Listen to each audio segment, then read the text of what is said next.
Hola, ¿qué tal? Soy Rudy Orellana y quiero darles la más cordial bienvenida a este quinto episodio de podcast Los Tiempos Digital. Muchísimas gracias por seguirnos a través de nuestra página web www.lostiempos.com, Spotify y varias nuestras plataformas digitales. Hoy vamos a hablar de salud indudablemente y en ese sentido tenemos un invitado especial. Estamos en compañía del doctor Vladimir Vargas. Él es un especialista urólogo reconocido en nuestro departamento, pero también a nivel nacional. Hablaremos un poco de lo que significa el cáncer de próstata, ese tema tan quisquilloso, si se quiere, en su momento, o de alguna manera, pues que se habla así por debajito nada más. Trataremos de abarcar varios temas con el doctor respecto a esto. Sin embargo, también hablaremos de lo que significa la prevención, ese tema tan importante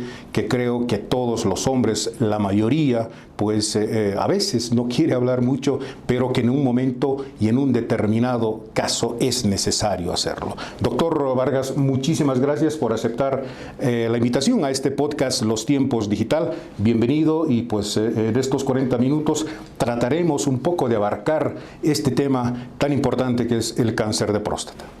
Muchas gracias, Rui. Bueno, pues un gusto estar con ustedes otra vez. Vamos a tocar un tema muy importante, cáncer de próstata. Justo este mes estamos recordando a nivel mundial el Día de Prevención del Cáncer de Próstata, que fue el pasado domingo 11. Como Sociedad de Cochabamba de Urología hicimos una feria en la Plaza de las Banderas, tratando de informar un poco sobre el cáncer de próstata y pues vamos a aprovechar este medio para igual brindar un poco más de información al respecto. Exactamente, doctor, y quiero partir con una pregunta básica, sencilla, pero también pues que tiene seguramente una connotación importante en términos más o menos médicos, doctor. ¿Qué es el cáncer de próstata? Buena pregunta. Es importante conocer sobre el cáncer de próstata primero que todos los hombres tenemos lo que llamamos la próstata, que es una glándula, y a partir de esta glándula podemos tener diferentes tipos de enfermedades. A partir de los 40 años, 45 años, la próstata va creciendo, en algunos más, en otros menos, y en algunos casos, desafortunadamente, estas células que están en crecimiento constante, que están en proliferación constante, llegan a mutar, llegan a cambiar su ADN y se empiezan a volver malignas. De ahí viene el cáncer de próstata. Desafortunadamente, el cáncer de próstata en etapas tempranas nunca da síntomas. El paciente no tiene dolor, no tiene ningún síntoma y se produce principalmente por una mutación de las células que están en crecimiento constante a partir de los 40 o 45 años. De ahí la importancia que tenemos que hacernos controles continuos para poder detectar de manera temprana estas enfermedades. Ahora, desde la perspectiva, digamos, de ese primer paso que tiene que dar el hombre para poder de alguna manera empezar, digamos, con esos exámenes primarios, ¿en qué edades fluctúa más o menos el tema de poder visitar a un médico y de alguna manera también pues esa primera aproximación con respecto al doctor y que éste de alguna manera también pueda un poco prevenir el tema? Eso es importante. Nosotros recomendamos el control a partir de los 45 años en los hombres que no tienen familiares con cáncer de próstata. Si tú eres una persona que tienes familiares normales, que nunca hubo cáncer de próstata en la familia, bueno, el primer control a los 45 años. Pero en aquellos pacientes que tuvieron papás, abuelos, hermanos o algún familiar cercano con cáncer de próstata, los controles deben ser a los 40 años. ¿Por qué? Porque esta enfermedad es hereditaria. Un paciente que tiene un papá o un familiar con cáncer de próstata tiene 10 veces más de riesgo de desarrollar un cáncer de próstata. Y en estos pacientes que tienen familiares con cáncer de próstata, este cáncer se va a presentar en etapas muy tempranas, o sea, en pacientes mucho más jóvenes. Incluso hay pacientes con 40 años o con 42 años con cáncer de próstata y son pacientes que tuvieron un papá o un abuelo que ya tuvo cáncer de próstata. A diferencia de aquel paciente que no tiene familiares con cáncer de próstata, bueno, puede tener cáncer de próstata, puede desarrollar el cáncer de próstata, pero en este caso va a ser por alguna mutación celular y en ellos hacemos el control a partir de los 45 años. Entonces, si tú tienes algún familiar, papá con cáncer de próstata, tu primer control a los 40 años y de ahí anual. Si no tienes familiares con cáncer de próstata, el primer control a los 45 años y de ahí vamos viendo progresivamente con el PSA. Ahora, una pregunta que seguramente pues, nos hacemos, seguramente todos los varones. Este examen o de alguna manera también el cáncer de próstata en el hombre es inminente, es decir, hay un porcentaje en el que definitivamente no se puede presentar en los hombres o definitivamente es inminente en el 100%. Realmente no todos van a tener cáncer de próstata. Se ve que el cáncer de próstata tiene una relación directa con algunos hábitos. Se ha demostrado que el exceso de consumo de dietas con grasas de origen animal, pacientes que tienen contactos con toxinas, tabaquismo, derivados del petróleo, pacientes que tuvieron infecciones de transmisión sexual, incluso de jóvenes, herpes. Estos pacientes tienen más riesgo de desarrollar cáncer de próstata. Entonces, un factor importante es el número 1, tabaquismo. Número 2, la obesidad. Mientras más tejido adiposo por mala dieta y por obesidad tenemos, mayor riesgo de cáncer de próstata tenemos. Se han hecho estudios al respecto y se ha demostrado que la obesidad es un factor para que este cáncer sea mucho más agresivo. Entonces sabemos que un paciente con obesidad y con cáncer de próstata, este cáncer es mucho más agresivo que aquel paciente que no tiene obesidad, ¿no? ¿En quiénes se va a presentar? Principalmente en aquellos que tienen mala alimentación, pacientes con obesidad o con contacto con derivados del petróleo o tabaquismo. Es muy aleatorio el cáncer de próstata. El único factor que podemos, digamos, controlar o predecir en algún paciente es la herencia. Los que tienen papás o familiares con cáncer sabemos que tiene más riesgo, ¿no? 10 veces más riesgo. Aquel paciente que no tiene familiares, bueno, tendrá mucho que ver con su hábito de vida, con su alimentación, con su estado general, etc. Entonces, no todos tienen cáncer de próstata, pero el cáncer de próstata en el hombre es la segunda causa más común de cáncer, ¿no? A nivel mundial. Y obviamente aparece mientras más viejos somos, más riesgo tenemos de tener cáncer de próstata. Lo bueno de este cáncer es que mientras más viejo eres, 80, 90 años, probablemente vayas a tener cáncer de próstata, pero este cáncer no es un cáncer agresivo, es un cáncer de progresión muy lenta. A diferencia del paciente que tiene cáncer de próstata a los 40 o 50 años, este cáncer es muy agresivo, entonces hay que tomar una conducta mucho más agresiva que en aquel paciente de mayor edad. Por eso la etapa crítica de controles es a partir de los 45 años hasta los 70 años, porque en esa etapa de la vida el cáncer es mucho más agresivo. Ahora, a veces, por ejemplo, pues como dije al inicio, los varones no queremos mucho hablar de este tema, ¿no? Por varias razones, porque, bueno, de alguna manera también somos un poco reservados, un poco tímidos, si se quiere. Sin embargo, el tema creo que va más allá y creo que en algún momento se tiene que hacerlo. ¿Cómo ve usted, doctor, este tema en el universo de los varones? ¿Ya se lo toma con mayor relativa tranquilidad, por decir algo, o de alguna manera con normalidad? Es decir, llegados a una etapa de la vida, sí o sí tenemos que someternos a un examen previo. ¿Cómo absorbe el universo varonil en el tema específicamente? Es muy interesante esto. Nosotros actualmente, afortunadamente, a la gran mayoría de pacientes que diagnosticamos con cáncer de próstata los encontramos en etapas tempranas.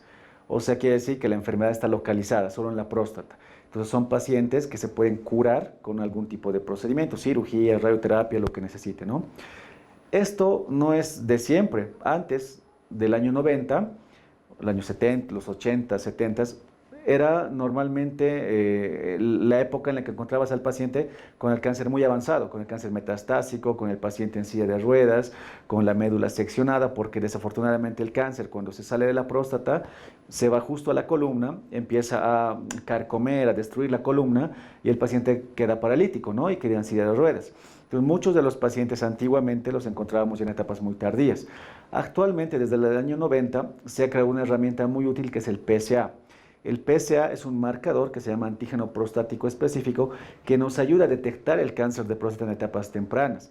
Entonces, afortunadamente, actualmente los hombres ya van a sus controles. Es más fácil encontrar un paciente con cáncer localizado, curarlo del cáncer, darle un buen tratamiento para que el paciente pueda vivir normal el resto de su vida. Pero todavía tenemos, yo creo que en los países que estamos en Sudamérica, en relación a que tenemos miedo a acudir al médico. No tenemos miedo, no quiero que me hagan la revisión, no quiero que me hagan el tacto rectal, somos muy temerosos. Tenemos que quitarnos ese tabú, porque todavía hay muchos pacientes en Sudamérica y en Bolivia que los encontramos con cáncer muy avanzado. Muchos pacientes acuden a la consulta ya cuando el cáncer está por fuera de la próstata, el paciente en silla de ruedas, con los riñones tapados. Todavía tenemos desafortunadamente en Bolivia una gran cantidad de pacientes con este problema. Algo que se puede evitar con un examen fácil de sangre que es el PSA, e incluso un tacto rectal que no es agresivo, que no duele y que te puede curar, ¿no? Entonces, todavía en nuestro país está un poco, tenemos que animar al hombre para que pueda acudir, porque aún tenemos varios casos que llegan ya con la enfermedad muy avanzada. Ahora, hablemos un poco desde el punto de vista de la sintomatología, es decir, hasta donde más o menos tengo entendido, no es, digamos, una enfermedad que presente síntomas marcados. ¿Cuáles serían, doctor, los primeros síntomas leves en los que de alguna manera la persona tiene que decir, bueno, algo está sucediendo, ¿no? Eso es importante. Mira, el cáncer de próstata tiene una peculiaridad. Tenemos la próstata, que es como una glándula, es como una naranja, para que tengan una idea. Y el cáncer, desafortunadamente, se presenta siempre en la cáscara de la naranja, o sea, en la parte externa. Por eso en etapas tempranas este cáncer nunca da síntomas, porque como es tan periférico el cáncer y siempre está en la periferia, nunca da síntomas para orinar. El paciente orina normal, orina con fuerza, viene a su control y te dice, doctor, orino bien, y tú le dices, señor, tiene cáncer, y te dice, doctor, está loco, ¿cómo que tengo cáncer? Si orino normal. Es porque el cáncer de próstata es totalmente periférico. Cuando el cáncer de próstata va avanzando, ya empieza a crecer más, empieza a obstruir, los síntomas iniciales son, en algunos pacientes, dificultad para orinar, que orinan débil, que también va en la hiperplasia prostática, puede haber sangrado por la orina, ¿no? Hematuria, que es lo que llamamos, tal vez un poco de dolor para orinar, y cuando la enfermedad ya es mucho más avanzada, empieza a haber dolor en la espalda, dolor en la columna, dolor en los huesos, calambres en las piernas. Entonces, en ese paciente sabemos que es una enfermedad avanzada. Entonces, en etapas tempranas, este cáncer no da síntomas. El paciente orina perfecto, sin problemas. Puede haber tal vez algo de urgencia, quiere decir que el paciente tiene que ir muy rápido al baño y muy frecuentemente. Tal vez es el síntoma más inicial que tenemos, la urgencia del paciente. Y tal vez un poco del chorro débil o molestias muy leves para orinar, pero casi los síntomas son muy mínimos. La forma más adecuada de darnos cuenta son con el PSA y el tacto rectal. Entonces, inicialmente no da síntomas. En un paciente avanzado, recién vemos los síntomas que son mucho más pues severos, ¿no? Hablemos un poco de la prevención. Se dice desde el punto de vista, digamos, muy general, o de oído a oído, de consejos, etcétera. Tienes que tomar esto para prevenir el cáncer, consumir mucho tomate, etcétera, etcétera. ¿Cuán de cierto existen en todas estas cosas, o definitivamente puede coadyuvar en algo, o por lo contrario, no tiene ningún efecto colateral en el tema? Sí, la dieta es muy importante. Como habíamos visto, el factor número 1 para el desarrollo de cáncer, dieta con abundantes grasas de origen animal. Entonces hay que quitar o disminuir al mínimo las grasas de origen animal. Tenemos que bajar el tabaquismo, es otro factor número 1 para el desarrollo de cáncer de próstata. Nos va a ayudar mucho la ingesta de verduras, frutas naturales. Eso ayuda a que las defensas y el cuerpo pueda mejorar las defensas, mejorar el sistema inmune, y con eso tú puedes prevenir el desarrollo de cáncer de próstata, ¿no? Pero lo más importante es evitar los tóxicos y evitar estas sustancias que estimulan o van a cambiar la mutación o la replicación normal de las células. Grasas, tabaquismo, contacto con derivados del petróleo es lo que tenemos que dejar sí o sí. Antes de, le confieso, doctor, antes de venir a esta entrevista, busqué un poco de material para un poco también informarme, y uno de los temas que me llamó poderosamente la atención fue el hecho de prevenir un poco, o de alguna manera aminorar este tema del cáncer de próstata, y se recomienda, ¿no?, a nivel general, tener más o menos 24 eyaculaciones al mes. ¿Esto tiene una veracidad clara? Sí, realmente se han hecho estudios. Muchas veces nos quedan dudas. ¿Las relaciones sexuales aumentan el riesgo, reducen el riesgo? Se ha visto que las relaciones sexuales son un factor protector para prevenir cáncer de próstata, ¿no? Obviamente, aquí tenemos un paréntesis. las relaciones sexuales, digamos, sin infecciones de transmisión sexual. Porque si uno es promiscuo, tiene muchas relaciones sexuales con varias parejas y tiene infecciones de transmisión sexual, bueno, ese es un factor de riesgo para cáncer de próstata. Pero uno que tenga relaciones sexuales frecuentes, bueno, tiene un factor protector para el riesgo de cáncer de próstata. Sí se ha demostrado que previene, Rudy. Bueno, me parece interesante. En ese sentido, creo que pues la prevención creo que es lo más importante. Desde esa perspectiva, creo que lo más importante también es estar bien informado y obviamente hacerlo a través de un profesional, como es el caso en este momento de nuestro invitado, el doctor. Y creo que desde esa perspectiva estamos justamente para eso, para poder orientar y de alguna manera también llevarles una información precisa. Desde el punto de vista de del tratamiento, doctor, ¿qué sucede cuando a una persona se le detecta un cáncer de próstata? ¿Puede ser benigno o maligno o de alguna manera tiene sus complicaciones posteriores? Bueno, realmente el término cáncer ya nos dice que es maligno, ¿no? En la próstata tenemos dos enfermedades, el cáncer, que es maligno, en cualquier órgano cáncer se refiere a un tejido que ya está en proliferación descontrolada, y la hiperplasia, que es el crecimiento benigno de la próstata. En el cáncer de próstata es una de las enfermedades que tenemos de ejemplo en oncología. Yo me dedico a la parte del cáncer, de la vía urinaria, de que es una enfermedad curable. Afortunadamente en cáncer, cuando nosotros escuchamos el término cáncer, bueno, me voy a morir, nos desesperamos. Y eso tenemos que quitarnos de la mente. Antes era así. Actualmente el cáncer se cura, siempre y cuando lo detectes en etapas tempranas. En ese sentido, en el cáncer de próstata, cuando es una enfermedad localizada, o sea que el cáncer solo está en la próstata, le haces estudios de extensión, una tomografía, ves que no hay metástasis, le haces un estudio de los huesos y ves que no hay diseminación en los huesos, bueno, ese paciente es potencialmente curable. Y en este paciente tenemos dos caminos: la cirugía radical, que se refiere a quitar toda la glándula prostática con la cápsula de la próstata, un segmento de uretra, un segmento de la vejiga, las vesículas seminales y quitar unos ganglios. Esa cirugía es totalmente curativa en pacientes con enfermedad localizada, ¿no? Lastimosamente, tenemos todavía de nuestros abuelos, de nuestros padres, la idea de que con la cirugía vamos a tener muchas complicaciones, muchas secuelas, que sí son ciertas, que antes pasaba, los años 80, los años 90, incluso hasta el año 2000, un paciente que se operaba de una cirugía radical de próstata tenía muchas secuelas funcionales, o sea, muchas consecuencias de la cirugía. ¿Cuáles? Principalmente lo que más afectaba al paciente era la incontinencia urinaria, que se refiere a que el paciente no puede controlar la orina y tiene que vivir con pañal de por vida. ¿Por qué pasa esto? Porque tú al cortar la uretra, que es la parte que une con la próstata, muchas veces cortabas el esfínter, que es el músculo que controla digamos, que no se salga la orina. Y antiguamente con la cirugía abierta que realizábamos tradicionalmente, tú cortabas y muchas veces terminabas cortando el esfínter. Y los pacientes quedaban con incontinencia. Entonces te decían, doctor, pues ahora vivo con pañal, yo no puedo trabajar, no puedo ir a la calle, estoy todo el tiempo con pañal porque tomo agua y se me sale, ¿no? Por ese miedo, muchos pacientes no optaban por operarse y preferían aguantar y hasta que avanzaba mucho y bueno, terminaba falleciendo el paciente. Eso ha ido cambiando drásticamente desde el año 2000. Se han ido creando técnicas justamente enfocadas en prevenir ese tipo de complicaciones. En este sentido tenemos lo que hacemos actualmente, que es la cirugía laparoscópica para cáncer de próstata, lo que llamamos prostatectomía radical laparoscópica. En el mundo se hace desde el año 2000, aproximadamente se empezó a hacer esta cirugía, pero en Bolivia somos el equipo que está innovando con esta técnica desde hace 4 años, con excelentes resultados. Y estamos mostrando que la continencia del paciente, que es lo que más le tenía miedo, actualmente se preserva en el 100% de los casos. O sea, todos los pacientes que se operan tienen buena continencia.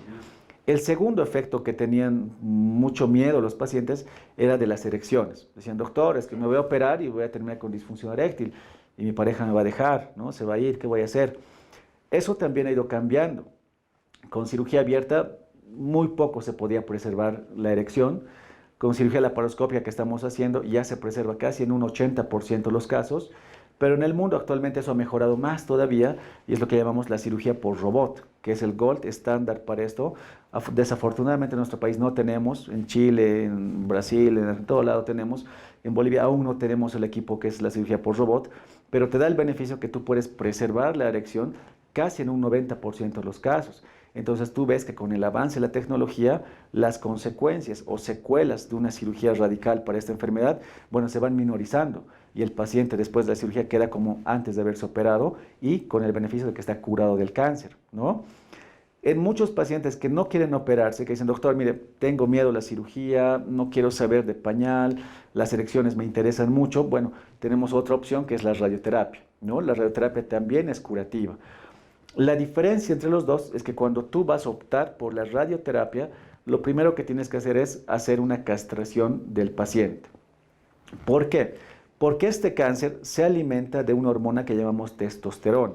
La testosterona es el estímulo para el cáncer para que éste siga proliferando. Entonces, si tú vas a optar por la radioterapia, lo primero es que tienes que cortar la testosterona. Puedes hacer una castración con cirugía, quitando los testículos, o con medicamentos, le haces una castración para que el cáncer se detenga y eso te da tiempo para que tú con la radioterapia puedas quemar el cáncer. Perdón, doctor, ¿y en este caso es irreversible la erección? En el caso de la radioterapia, sí, porque al quemar la próstata se dañan los nervios, se pierde también la erección.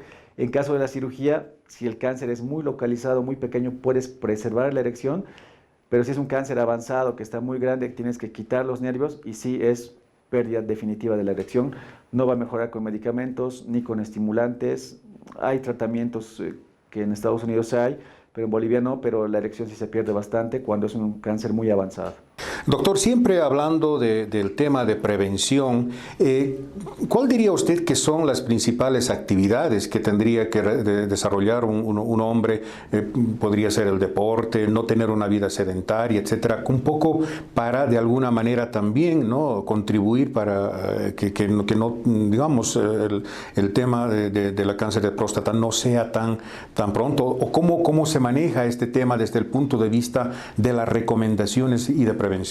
Sí, es importante tener una vida saludable, la actividad física, evitar la obesidad, evitar el sedentarismo es muy importante, porque sabemos que mientras más tejido adiposo tengas, mientras más grasa corporal tengas, más riesgo de cáncer de próstata vas a tener, y no solo de próstata, sino de otros órganos también. Es un factor de riesgo para muchas enfermedades, diabetes, hipertensión, cardiopatías, cáncer a todo a nivel de los órganos. Entonces se recomienda un hombre saludable, que se ejercite, que haga actividad física, baja ingesta de grasas, principalmente las de origen animal, alta ingesta de frutas y verduras, y tabaquismo y alcohol hay que dejarlo porque es un factor que produce cáncer de próstata, ¿no? Entonces, al igual que en muchas enfermedades crónicas, como diabetes, hipertensión, la alimentación y la dieta es muy importante, porque afectar tabaquismo constante, etcétera, etcétera, bueno, va a favorecer que tú puedas desarrollar un cáncer de próstata. Ahora bien, doctor, un tema que creo que también es muy importante, no sé, de pronto tal vez usted maneja esta información con respecto a la diversidad de sectores geográficos en nuestro país, clima, o como usted ha mencionado, pues la alimentación, tipo de alimentación, el modus vivendi. A nivel nacional tenemos más o menos una estadística o datos precisos, bueno, no tan precisos de pronto, que puedan darnos a conocer que en ciertas regiones es mucho más, digamos, frecuente el cáncer de próstata. Realmente no hay como tal un estudio que se haya dirigido a zonas específicas del cáncer de próstata. Sería muy bueno tenerlo. Pero, pero a nivel mundial se han hecho estudios, obviamente, en los centros más grandes, y con eso sabemos por qué la dieta es un factor. Por ejemplo, los pacientes o los habitantes de Asia, los asiáticos, que consumen mucha verdura y mucho alimento del mar, pescados, tienen baja incidencia de cáncer de próstata. A diferencia de los que viven en la parte occidental, tienen mucho cáncer de próstata, en Estados Unidos, por ejemplo. Perdón. Entonces, ahí se ha visto que la dieta es un factor muy importante. En Estados Unidos, por la dieta que llevan, mucha grasa, tienen tal vez el país número 1 en cáncer de próstata, ¿no? Igual los africanos, se ha visto que la raza africana tiene más riesgo de cáncer de próstata, pero el asiático mucho menos. En nuestro país no hay como tal un estudio, pero afortunadamente por la dieta que llevamos tampoco es tan frecuente el cáncer de próstata en Bolivia. Bien, ahora yo creo que uno de los temas fundamentales que creo que es, digamos, necesario implementar, no solamente a nivel local, sino también a nivel nacional, y esto indudablemente también con el apoyo de las autoridades subnacionales o nacionales, o en este caso el Ministerio de Salud, y es el hecho de poder propagar, ¿no?, campañas de información. Es decir, mucha gente desconoce realmente, y todavía, como usted ha dicho, doctor, están con los mitos anticuados, ¿no?, de que un examen necesariamente, pues hay una serie de procesos bastante incómodos, etcétera. ¿Cómo estamos en materia de información con respecto no solamente del médico, en este caso usted, con los pacientes, sino más bien a nivel general? Realmente es algo que no se está manejando mucho. En nuestro país, el cáncer número 1 es el cáncer de cervix. Y creo que todas las campañas que actualmente se están realizando son para prevenir el cáncer de cervix, porque es tal vez de la enfermedad más letal y más agresiva que tenemos en nuestro país. Pero el cáncer de próstata en el hombre también es muy importante y no tenemos mucha información al respecto, más que las campañas ocasionales que saca algún centro o alguna institución, pero sería bueno tal vez aumentar con la información para el paciente, para que el hombre no tenga miedo y pueda acudir a sus controles, ¿no? Porque aquí queda mucho como que el hombre es el que no quiere, el que tiene miedo, y que se aguanta hasta el último, y que se aguanta, y que cuando ya está muy mal recién acude al médico. Entonces hay que evitar eso tal vez con una mejor información. Uh-huh. Ahora, también otro tema que es fundamental, el hecho de, usted ya lo ha mencionado anteriormente, ¿cuáles diría usted que son esa lista de mitos que hay que desvirtuar definitivamente con respecto a este tema? Obviamente, pues todavía se manejan estos, y acaso también porque pues hay una falta de información. ¿Qué mitos erróneos indudablemente se tienen que desmarcar para poder ejercer, digamos, o de alguna manera hacerlo visible el hecho de que un cáncer de próstata siempre puede tener una alternativa? Bueno, lo más importante es no tener miedo. Muchos de los hombres tenemos mucha vergüenza, ¿no? No, ¿cómo voy a ir con un urólogo? Me va a ver, es hombre. No. Eso es lo primero, o sea, no tener vergüenza. Tacto rectal, digamos, ¿no? Es siempre, o sea, hay un espíritu casi machista en ese sentido. Definitivamente. Lo primero es que, primero tienen miedo de ir al urólogo, tienen miedo que los revise un hombre, porque nosotros al revisar al paciente vemos los genitales, ¿no? Entonces es lo primero. Entonces lo primero, no va a pasar nada, no pasa nada que revisar al paciente. Y lo segundo, el tacto rectal. El tacto rectal actualmente no se puede cambiar por otro estudio. Muchos dicen, doctor, hágame una resonancia, hágame una ecografía, tal vez es mejor que el tacto, tengo miedo. Como les explicaba al principio, el cáncer de próstata aparece en la periferia. No hay un estudio que pueda mejorar al tacto rectal en la detección de tumores pequeños, ¿no? Entonces el tacto no es doloroso, no es molesto, pero es necesario en los casos en los que tú tienes sospecha de cáncer de próstata. Antes hacíamos a todos los pacientes tacto rectal. Actualmente se puede tal vez dirigir el tacto a aquellos pacientes que tienen más riesgo de cáncer de próstata para que, bueno, la valoración sea más adecuada en el paciente. No es doloroso, es muy rápido, se usa anestésico local para hacer el procedimiento y, bueno, no te va a dañar. Y algunos tienen miedo, no, tal vez me va a dañar el esfínter, no causa ningún daño, ¿no? Entonces, pero es una herramienta que no se puede cambiar actualmente por ningún otro estudio. Yo creo que hay otro aspecto que es fundamental también, que es necesario hablarlo y dialogarlo. En este caso, pues estamos en presencia del doctor Vladimir Vargas, experto urólogo en nuestra ciudad. ¿Cómo tiene que ser la vida de esa persona postoperatoria? Es decir, ¿cómo es ese proceso? ¿Hay algunas restricciones, algunas cosas que no podría hacer, como, bueno, obviamente lo hacía antes? ¿Cuál es ese mecanismo que tiene que acompañar un poco y obviamente pues las recomendaciones drásticas del... Bueno, los controles, primero, cuando operamos a un paciente o cuando le damos radioterapia, nosotros vigilamos el cáncer con el PSA. Si el PSA nos detectaba el cáncer, con el PSA vamos a vigilar que el paciente siga curado. Entonces, lo primero es que tiene que seguir con controles constantes, al menos cada 3 meses hacer un PSA de control para ver que el paciente va bien. Dependiendo del grado de tumor que tenía, o sea, el grado de profundidad o invasión que tenía el tumor, vamos a ver qué tipo de secuelas va a tener el paciente. Definitivamente, los primeros meses o las primeras semanas, nosotros estimulamos al paciente para que haga unos ejercicios para que pueda recuperar la continencia al 100%. Después de un tiempo, iniciamos la rehabilitación para mejorar o recuperar las erecciones, que es muy importante en el paciente. Con fisioterapia, con medicamentos, con estimulación, vamos recuperando las erecciones progresivamente, hasta que normalmente al primer año de la cirugía casi todos recuperan 100% la continencia y las erecciones igual en un buen porcentaje. En cuanto a actividades del paciente, con las nuevas técnicas que se realizan, como la laparoscopía, el paciente casi a las 3 semanas ya está trabajando normal, haciendo sus actividades de forma normal. Evidentemente el primer mes le decimos que no haga esfuerzos para evitar hernias, que no haga esfuerzos para que no causen molestias en la cicatrización, pero después del primer mes prácticamente la vida del paciente es totalmente normal. Su dieta es totalmente normal, entonces se reincorpora a sus actividades muy rápidos y como antes de la cirugía. No tiene ninguna prohibición. Obviamente siempre los cuidados, ¿no? La dieta, evitar grasas, evitar que no sea obeso, que no sea solo hipertenso, las indicaciones generales que tenemos, pero en relación a sus actividades prácticamente se reincorpora al 100% como antes de la cirugía. Hablemos un poco de nuestra ciudad de Cochabamba por varias razones, pues Cochabamba y obviamente la población tiene pues una serie de actividades importantes y obviamente también, una vez más caigo en este tema, el hecho de ser un poco reticentes, ¿no? De parte de los hombres. En ese caso, no sé si usted coincide conmigo, doctor, las mujeres tienen más capacidad de asimilar, es decir, están más predispuestas a los exámenes médicos, cáncer de mama, etcétera, etcétera. En resumidas cuentas, la prevención. ¿Cómo estamos en Cochabamba desde el punto de vista de este tema, doctor?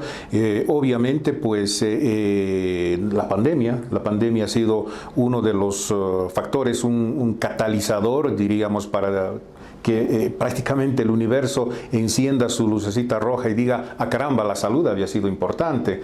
Entonces, ¿cuál es la lectura que usted hace en este proceso pospandémico? Obviamente seguimos en pandemia, pero ¿cómo ha reaccionado la gente con respecto al tema? Y es interesante esto, justo lo que comentaba Rudy. Las mujeres son las que más están pendientes como que de su salud, de sus controles, de su vigilancia. Y de la misma manera, en la consulta, tanto a nivel público y privado, ves que es como que la esposa lleva al esposo, si no, que vas a tu control porque te tiene que revisar. O la hija lleva al papá casi poco y más de la oreja porque ven que algo está funcionando mal. Entonces, todavía tenemos mucho de eso del hombre, que tiene mucho miedo. Y las mujeres, como que la esposa, los hijos, son los que llevan a los papás. Entonces, tenemos que crear un poco más de conciencia en el hombre porque es su salud. Lastimosamente, los hombres tenemos mucho que no, voy a seguir trabajando y después veo mi salud, voy a seguir haciendo mis actividades y después veo, si me duele, se me pasa. Como decía Groucho Marx, lo más importante en la vida es el dinero porque la salud va y viene. Exacto, tal cual, así pasa, muchos hombres se aguantan y me llegan muchos pacientes, doctores que yo trabajo y ya desde hace un año sentía mal, pero seguía trabajando, ¿no? Y ahora ya no puedo trabajar y recién me quiero atender, ¿no? Entonces hay que evitar eso, porque mientras más tardas en el tratamiento de tu enfermedad, más complicado va a ser tu recuperación. Mientras más rápido lo detectas, más fácil va a ser tu tratamiento. Entonces, de ahí la importancia que puedas detectarlo a tiempo, podamos prevenir la enfermedad, podamos dar un tratamiento inmediato, adecuado y oportuno, que es lo más importante, y evitarte secuelas, ¿no? Para que te recuperes lo antes posible de tus actividades. No tener miedo y pues realmente hay muchos centros donde puedes acudir y pues la revisión es igual en todos, ¿no? Y con las mismas herramientas. Una pregunta, bueno, que tiene mucha relación con lo que estamos hablando, sin embargo, un poco tal vez referida a lo que significa la COVID-19. Los que han padecido COVID, ¿tienen algún tipo de recurrencia o de alguna manera algún tipo de efecto, digamos, posterior con respecto a este tema? Realmente con respecto al cáncer de próstata no hemos visto que estimule o que aumente la cantidad de pacientes con cáncer de próstata o que si el paciente tuvo COVID luego tenga cáncer. No hay mucha relación. Sí se ha visto relación con las erecciones, por ejemplo, del COVID, porque el COVID, como el virus causa un daño microvascular, al mismo tiempo va a causar un daño microvascular en los genitales. Y muchos pacientes después de la recuperación tienen algún tipo de disfunción, ¿no? Eréctil, etcétera, pero no tiene una relación directa con el cáncer de próstata. Realmente no se ha visto ninguna. Bien, en todo caso, ya para finalizar este interesante diálogo con el doctor Vladimir Vargas, yo quisiera ser un poco reiterativo en el tema, doctor, y finalmente quisiera que por favor dé algunas recomendaciones, algunos importantes consejos para poder estar siempre en esa línea de la prevención a través de pronto tal vez a la visita de los médicos, un poco a nivel general. Lo más importante, el cáncer de próstata es la segunda enfermedad mortal en el hombre. Lo que tienes que saber es que es una enfermedad que se detecta a tiempo, se puede tratar, se puede curar y es resolutivo al 100%. Lo importante, acude a tu control anual. Una revisión anual no te hace daño. Una revisión anual puede prevenir una enfermedad, puede tratar una enfermedad y puede curarte la enfermedad. No tengas miedo, acude al centro que tú gustes, que esté cerca de tu casa, hay muchos centros, y una revisión con un PSA, una revisión con el médico y una ecografía que lo haces anual, pues puede prevenirte cualquier tipo de enfermedad. Si no tratas tu enfermedad y dejas que la enfermedad progrese, esta enfermedad es mortal, ¿no? Mortal en cuánto tiempo, 1 año, 2 años, y hemos visto incluso muchas personas de muchos países, artistas o gente política que ha muerto por esta enfermedad. ¿Por qué? Porque no hicieron control a tiempo. Esta enfermedad se cura al 100%. Lo importante es prevenir, diagnosticar y tratar a tiempo. Bien amigos, en este 5º episodio de podcast Los Tiempos Digital hemos querido hablar de salud, hemos querido hablar justamente del cáncer de próstata con el doctor Vladimir Vargas. Esperemos que a lo largo de estos 40 minutos hayamos cubierto cuando menos un buen porcentaje de estos temas importantes, los cuestionamientos, las preguntas, las inquietudes que nos hacemos nosotros los varones con respecto a este tema. Creo que lo más importante es la prevención y obviamente pues desvirtuar, como decía el doctor Vargas, estos mitos y pues hacerlo y así efectivamente. Queremos agradecerles a ustedes, muchísimas gracias por estar en este 5º episodio de podcast Los Tiempos Digital. No se olviden seguirnos en nuestra página web www.lostiempos.com, en Spotify y en algunas otras redes sociales. Muchísimas gracias por estar en compañía de Podcast Los Tiempos Digital. Estaremos en nuestro próximo episodio. Mientras tanto, gracias y hasta pronto.